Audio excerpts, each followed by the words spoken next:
देहरादून में जब रात के समय तकरीबन 30 से 35 मुसलमान एक घर में तरावी की नमाज पढ़ रहे थे, उस वक्त कुछ हिंदूवादी संगठन वहां पहुंचे। खूब हुल्लड़ हंगामा किया गया और इस तरावी की नमाज का विरोध किया गया। तो आखिर कौन है जो देश के सुकून को छीनने में लगा हुआ है? मुसलमानों को अपने ही घर में तरावी की नमाज पढ़ने पर हिंदूवादी संगठनों के विरोध का सामना करना पड़ा, तो वहीं दूसरी ओर पुलिस प्रशासन की फटकार और चेतावनी का सामना करना पड़ा। मैं हूं साहिल नकवी और आप देख रहे हैं INN चैनल।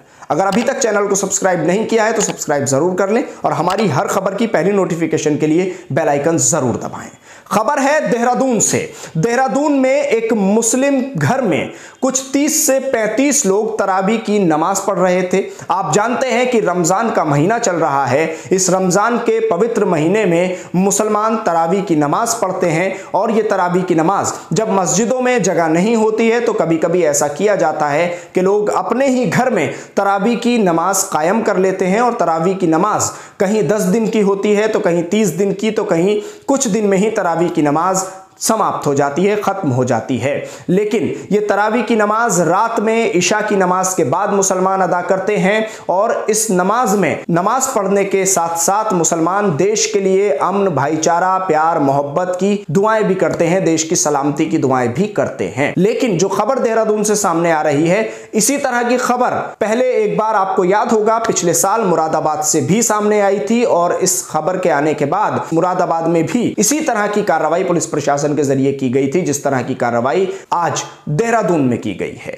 देहरादून में जब रात के समय तकरीबन 30 से 35 मुसलमान एक घर में तरावी की नमाज पढ़ रहे थे, मुल्क के लिए दुआएं कर रहे थे, मुल्क की सेहत और सलामती और मुल्क के अमन, भाईचारे, प्रेम, एकता, अखंडता की दुआएं मांगी जा रही थी। उस वक्त बजरंग दल, विश्व हिंदू परिषद जैसे कुछ हिंदूवादी संगठन वहां पहुंचे और वहां पहुंचने के बाद खूब हुल्लड़ हंगामा किया गया और इस तरावी की नमाज का विरोध किया गया। पुलिस को इस मामले में कॉल गया और बताया गया कि यहां माहौल बिगड़ रहा है। तुरंत मौके पर पुलिस प्रशासन पहुंचा। अब पुलिस प्रशासन की जिम्मेदारी क्या बनती थी, पहले तो आप कमेंट बॉक्स में हमें यह जरूर बता दीजिए और अब हम आपको यह बताते हैं कि पुलिस प्रशासन ने वहां क्या किया।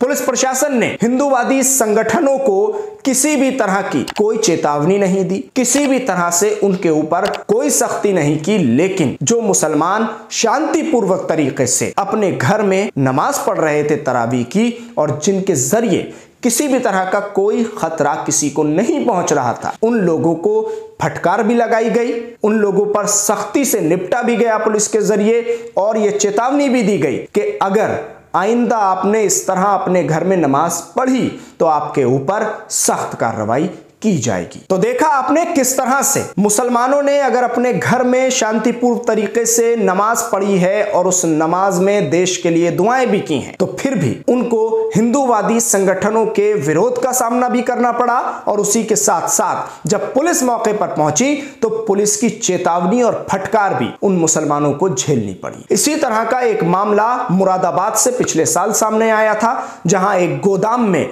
तरावी की नमाज कायम की गई थी और आराम से वहां तरावी की नमाज पढ़ी जा रही थी। इस पर भी कुछ संगठनों ने एतराज किया, गुस्सा किया, विरोध किया, प्रदर्शन किया। पुलिस मौके पर पहुंची और मौके पर पहुंचकर मामला दर्ज किया और तरावी की नमाज को वहां से खत्म करा दिया। इसी तरह से देहरादून में भी यह घटना सामने आई है। वार्ड ब्लॉक में जब यह तरावी की नमाज एक घर में हो रही थी तो कुछ लोगों ने हिंदूवादी संगठनों को खबर की और उसके बाद फिर क्या था साहब, वहां पहुंचना था और पहुंचने के बाद तरावी की नमाज का विरोध करना था। ये तमाम चीजें ऐसे वक्त में सामने आ रही हैं कि जब हमारे देश भारत को एकता, अखंडता, भाईचारे की सबसे ज्यादा जरूरत है। तो आखिर कौन है जो देश के सुकून को छीनने में लगा हुआ है? कमेंट बॉक्स के जरिए हमें जरूर बताइए और कमेंट में ये जरूर बताइए कि किन लोगों ने ये तरावी की नमाज पर कार्रवाई करते हुए और तरावी की नमाज का विरोध करते हुए इसको गलत अगर ठहराया है, तो क्या आप मानते हैं कि ये तरावी की नमाज जो हो रही थी ये गलत थी या जो हिंदूवादी संगठन आकर हंगामा कर रहे थे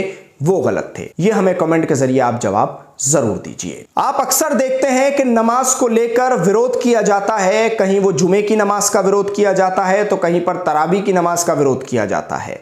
अगर किसी घर में कुछ मुसलमानों ने बैठकर नमाज अदा कर ली है तो फिर इसमें आखिर दिक्कत क्या है, ये एक सबसे बड़ा सवाल है। अगर सड़क पर नमाज को लेकर ऐतराज है तो उस पर मुसलमान भी ये कहते हुए नजर आते हैं कि बिल्कुल बात ठीक है, सड़क पर नमाज नहीं होनी चाहिए, लेकिन कभी कभी सिर्फ जुमे के दिन या फिर ईद और बकरीद के दिन ये नमाज आपको सड़क पर होती हुई नजर आएगी। आम दिनों में जो 5 वक्त की नमाज मुसलमान पढ़ते हैं वो नमाज आपको सड़क पर होती नजर नहीं आएगी, क्योंकि जुमे के दिन मुसलमानों की बड़ी संख्या मस्जिद में पहुंच जाती है और फिर मस्जिद में भीड़ होने के कारण कुछ लोग अपनी जानमाज बिछा लेते हैं, मुसल्ला बाहर बिछा लेते हैं और वो नमाज अदा कर लेते हैं, जिस पर भारी विवाद होता है और कई जगह से तस्वीरें ऐसी सामने आती हैं कि माहौल अच्छा खासा बिगड़ जाता है। लेकिन इस बार जो तस्वीरें देश ने देखी दिल्ली के इंद्रलोक की, वो तस्वीरें पुलिस डिपार्टमेंट को भी शर्मिंदा करती हुई नजर आई, क्योंकि किसी आम आदमी के जरिए वो हरकत नहीं की गई बल्कि एक पुलिसकर्मी के जरिए वो हरकत की गई कि नमाज पढ़ते मुसलमानों को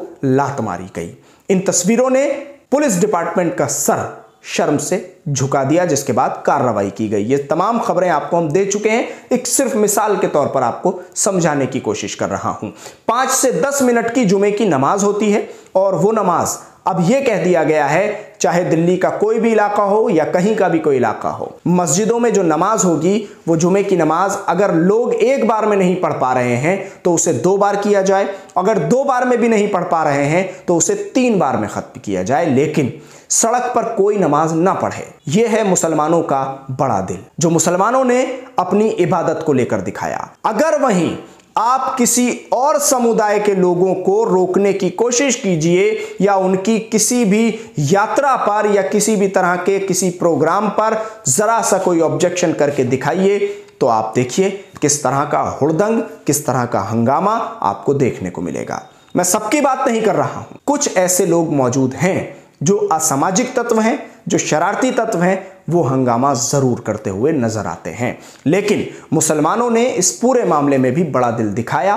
देश की सलामती के लिए, देश के अमन और भाईचारे को नुकसान न पहुंचे, नमाज चाहे 3 बार हो जाए या 4 बार हो जाए, सड़क पर अगर नमाज पढ़ने से किसी को एतराज है तो मुसलमान सड़क पर नमाज नहीं पढ़ रहे हैं।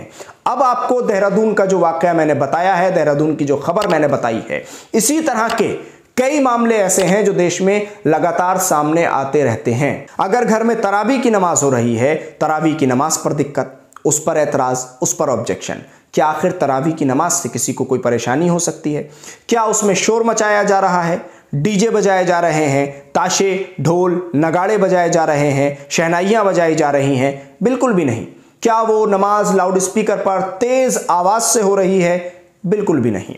तरावी की नमाज आहिस्ता से मुसलमान अपने घर में अदा कर लेता है। मस्जिद में हो रही तरावी की नमाज से तो आवाज जरूर बाहर आती है, लेकिन घरों में अगर तरावी की नमाज हो रही है तो वहां मौलाना साहब होते हैं, हाफिज जी होते हैं जो तरावी की नमाज पढ़ाते हैं, और उनके साथ कोई 20, 25 या 30 लोग, जितना बड़ा एरिया होता है, घर होता है, उसके हिसाब से अपने लोगों को बुलाकर तरावी की नमाज कायम की जाती है।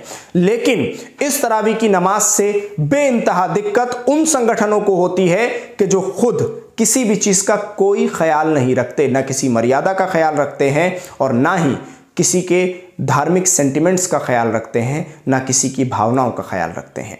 और अगर जरा सी बात कुछ कह दी जाए तो फिर अगर इनकी भावनाएं आहत होती हैं तो फिर देखिए साहब कैसा तमाशा होता है। तो पुलिस प्रशासन पर जिम्मेदारी तो यह बनती है कि वो दोनों तरफ के लोगों को समझाए और मामले को शांत करने की कोशिश करे। लेकिन पुलिस ने हिंदूवादी संगठनों के हंगामे पर और उनके विरोध पर सीधे कान धरते हुए मुसलमानों को चेतावनी दे डाली कि अगर अगली बार आपने नमाज इस तरह से अपने घर में सामूहिक तौर पर पढ़ी तो आपके ऊपर कार्रवाई की जाएगी। हिंदूवादी संगठनों के जरिए जो कुछ किया गया उस पर पुलिस ने क्या किया, क्या नहीं किया, इस तरह की अभी कोई अपडेट सामने नहीं आई है। खबरों के अनुसार जितना हमें पता चला है उतनी खबर आप तक हम पहुंचा रहे हैं। अगर कोई और अपडेट हम तक आता है तो हम आप तक जरूर पहुंचाएंगे। शुक्रिया हमारे साथ इस खबर पर जुड़ने के लिए। चैनल को ज़्यादा से ज़्यादा सब्सक्राइब करें, वीडियो को ज़्यादा से ज़्यादा शेयर करें और हमारी खबर की पहली नोटिफिकेशन के लिए चैनल को सब्सक्राइब करते हुए बेल आइकन ज़रूर दबाएं।